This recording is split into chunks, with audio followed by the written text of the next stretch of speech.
They say musicians or artists in general, it takes a few years to find their voice. When do you think you found yours as a musician?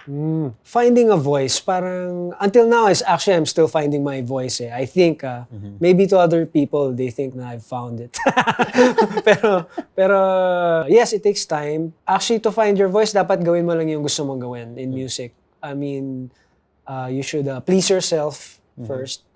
And then everything will follow Parang mag-gravitate na yung mga people na gusto yung music mo. Lalapit yun sa'yo. They will approach you. Even then your music is like noise, pure noise, or yun, alam mo yun, parang ambient, or not even in the pop spectrum. So, lalapit yung mga